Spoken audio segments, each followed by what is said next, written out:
తెలుగు రాష్ట్రాల్లో అతిపెద్ద lift manufacturer lifts ట్రై.com dealership కూడా ఇవ్వబడును.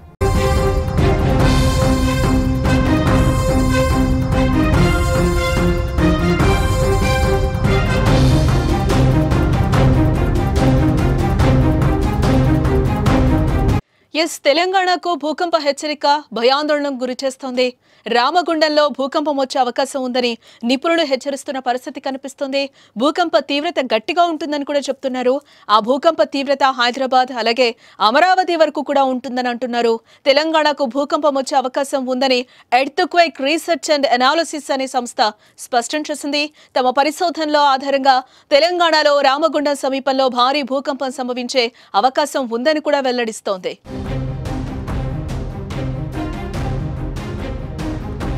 ఇక ఇదిలా ఉంటే తెలంగాణలో భూకంపం వస్తుందని నిర్ధారించిన ఎర్త్క్వేక్ రీసెర్చ్ అండ్ అనాలిసిస్ సంస్థ సూచనలను ప్రభుత్వ వర్గాలు కానీ శాస్త్రీయ సంస్థలు ఎవరూ ధృవీకరించడం లేదు. భూకంపాలను ఖచ్చితంగా ముందస్తుగా అంచనా వేయడం ప్రస్తుతం శాస్త్రీయంగా సాధ్యం కాదని, ఇలాంటి సూచనలు తరచుగా నిర్ధారణకు నోచుకోవని అధికారులు చెప్తున్నమాట.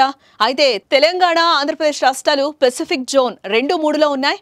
ఇవి తక్కువ నుంచి మోస్తరు భూకంప ప్రమాదాన్ని మాత్రమే సూచిస్తాయి. గతంలో ఈ ప్రాంతంలో కొన్ని చిన్న చిన్న భూకంపాలు సంభవించాయి. అయితే అవి ఏమాత్రం నష్టం కలిగించలేదో అని అంటున్నారు.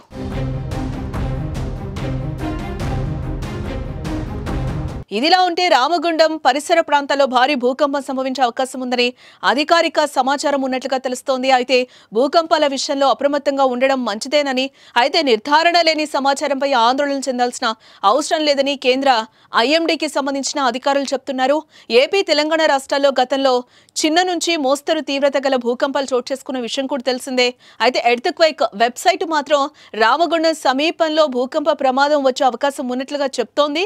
ఇప్పటి వరకు తెలుగు రాష్ట్రాల్లో భూకంపాల రికార్డు కూడా పెద్దగా ఏం లేదు. కొన్ని సందర్భాల్లో స్వల్ప భూకంపాలు ప్రజలను భయాందోళనకు గురి చేశాయి. 1969 ప్రకాశం జిల్లా ఒంగోలు ప్రాంతంలో 5.1 తీవ్రత గల భూకంపం వచ్చింది. అది అప్పట్లో రాష్ట్రాన్ని బాగా ఊపేసిందని కూడా మనం చెప్పుకోవచ్చు.